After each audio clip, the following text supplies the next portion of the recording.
Okay, I'm going to show you the transition page of an IEP as well as a little bit of other information in an IEP that you need as you look at um, using your transition um, rubric to determine if someone has done a quality transition, one that's in compliance for the state. So I'm starting on the main page that'll have your student list when you click on it. I put a student in here, student one Mosier, that I'm going to use. I'm going to go ahead and click on that. And then I'm going to click on the one that I've started. Ignore the move in part that said. So what you're interested in here is you need to go, I'm going to have things set up for you like on tab A with basic information. You do need to be careful that you have this filled in, that notification of when their rights will transfer. So this student they're going to turn 18 in Iowa. It's the age of majority. In Iowa, it's 18. This student's rights are going to transfer at this point, at this date, and we're going to let them know, if we haven't already let them know, at this IEP meeting next month. This is the IEP we're working on. We're going to let the student know that date and the parent know that date that the rights will transfer at that date. So they're starting to think about this in advance. We don't want to wait till the last minute and then let them know, hey, you no longer have rights as parents here. We don't want any surprises. I'm going to tab B. That is the important page for the transition part of the stuff that we're going to do. Now, the student that I made up for mine, student one Mosier, is not a high need student as far as where the disability areas are impacting her. I made this a her. So she has a reading disability, which a learning disability within reading, and so that is what the focus is. Behavior is not a concern. I've checked that. Communication and language not a concern. Health isn't a concern. She doesn't use assistive tech. Doesn't need Braille. Doesn't have limited English proficiency here. And does she require accessible instructional materials? I'm clicking no. Someone with a more significant reading disability might. At this point, I don't want to focus on those areas as much as I do just on transition. So in one of your other classes, you'll probably focus more on different areas. This is my area right here, is just on the transition. So the first part on this, which every student has, whether this is a transition IEP or not, we have to list their strengths, interests, and preferences, and it should be identified by them to be appropriate. So student one shared that she shared that her strengths include strong organizational skills, being on time for classes and assignments, and playing the clarinet. If she would just say playing the clarinet, we also need to be sure that she puts in things that are related to school. So we have to try to get a little bit more. Sometimes students are really great at listing their strengths for things outside of school, but we also want things in school as we're starting to focus what their needs are going to be to get them ready for post-secondary settings. Student one is interested in taking classes in jewelry design and sewing. Student one prefers smaller classes rather than larger classes so she can spend more time working with her teacher. Make sure for preference, she has to prefer one rather than something different, so be sure that you list both of those. Student one parents, they're worried that she hasn't made more gains in her reading this year. They want her to be able to read and comprehend independently throughout high school and into college. So that's what they've stated that we're going to put in the IEP. There's a second tab on tab B, and this deals with mostly the students who are 14 and older. You're not going to see most of this stuff unless that, except for this little bottom area here. Otherwise, everything else is for students 14 and older. Living information sources, that's the top thing here. You had to do some transition assessments with a student. There's one for parents, there's one for students. I like to get information from both, and you really should, as they're planning together what this student's going to be doing. you need to have, I mean, it's not a rule that you have two sources here unless one of the sources is an interview. The state doesn't want just an interview here. They want you to use a transition assessment. I automatically use two transition assessments because I do want one from the parent and I do want one from the student. And you can also do one for yourself if you want to include information from yourself. The more information, the better. So I list those. I list the month and the year so we know that they're current and not something that was done several years ago. I want the month and the year they were given. So for living, the transition assessments show that student one can plan and prepare balanced meals throughout the week independently. She shops on her own for school clothes successfully and is careful with her purchases. She does have some difficulty navigating the town on her own. She's been unable to use the public bus system to go to the mall or library without assistance. She's usually driven to locations by her parents. So we've got some things she can do, some things she can't do there. You can include a lot more than this. I've seen people have a lot more involved writing.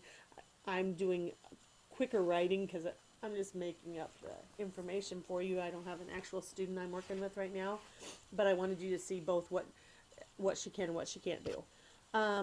Next one, things that are difficult for me was one, and then we still have the parents of teenagers survival checklist.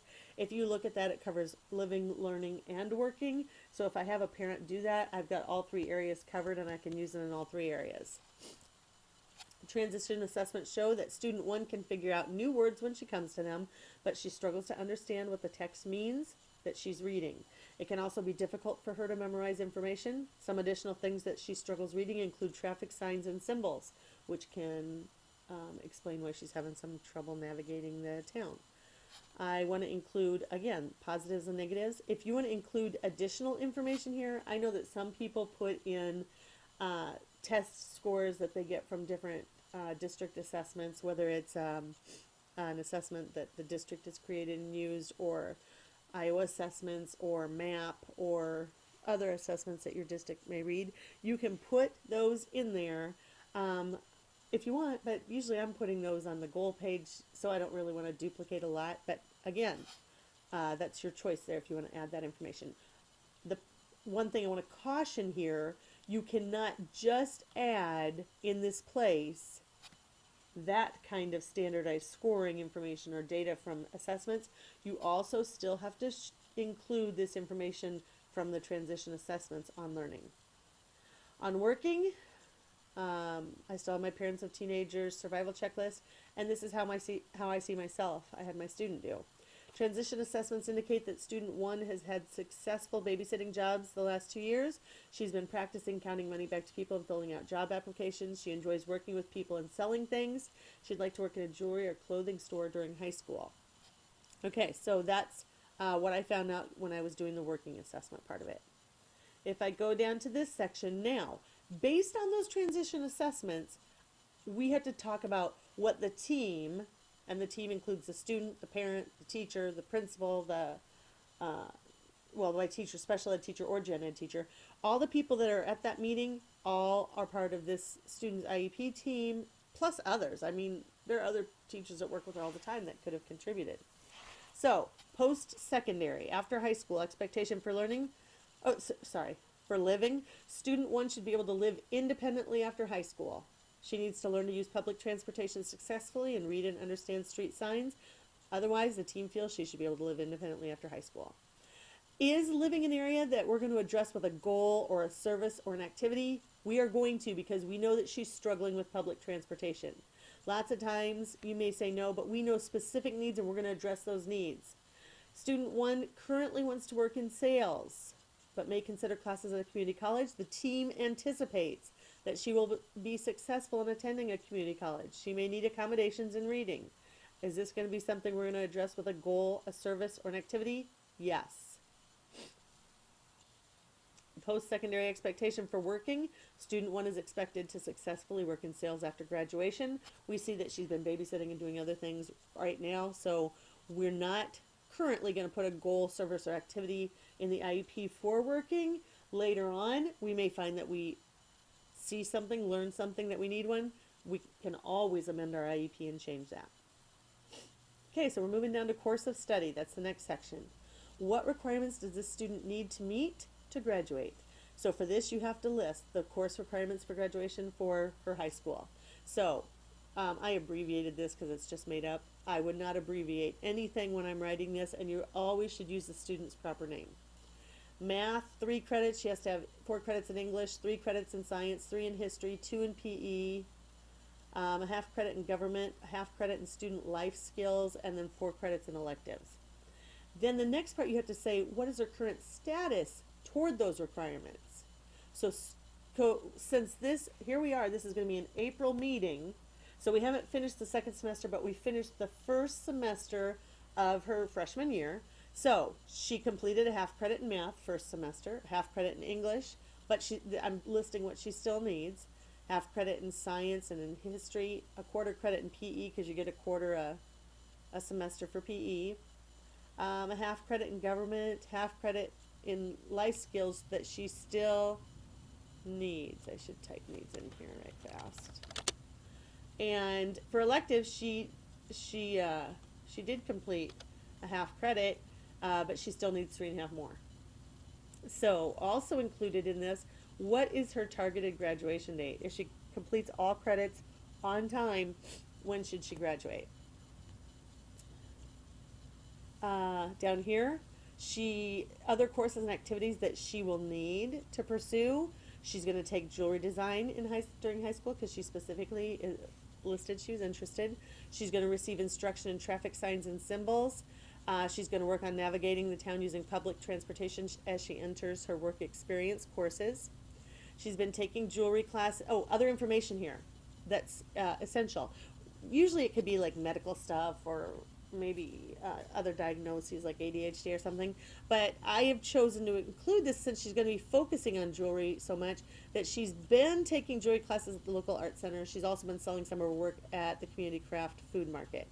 Other stuff that gets in here besides health stuff, lots of times the AEA puts stuff in there during years when she has additional assessments done from them to be sure that she still qualifies for services. And then down here, this has to include 2 things. How does her disability impact her involvement and progress in Gen Ed? And I said she's made some progress in Gen Ed curriculum with strategy, instruction, and accommodations. She's very involved in her classes, and her teachers feel that she contributes appropriately. The second part of it, though, is how about the functional implications? So here I'm going to say, due to her inability to read traffic symbols and signs, as well as use public transportation, she's unable to navigate throughout her community independently. That's important to include that down there. Functional implications are also critical. Now, remember, we determined here that we're going to have a goal for living to talk about this transportation stuff and a goal for learning because of reading stuff. She still qualifies for that goal. I'm going to go to my goal page, and I didn't fill this all in. I only filled in enough so that you could just see what that would mean. Her goal for reading is in 36 weeks when she's given a grade level reading probe. Student 1 is going to answer comprehension questions over the passage with 80% accuracy. Make sure you tell what she's going to do. She's going to answer them and then what level she will be able to do that at. And one final thing I'm going to put in here on page F, well, I guess it's not a final thing. She's going to have specially designed instruction in 2 areas.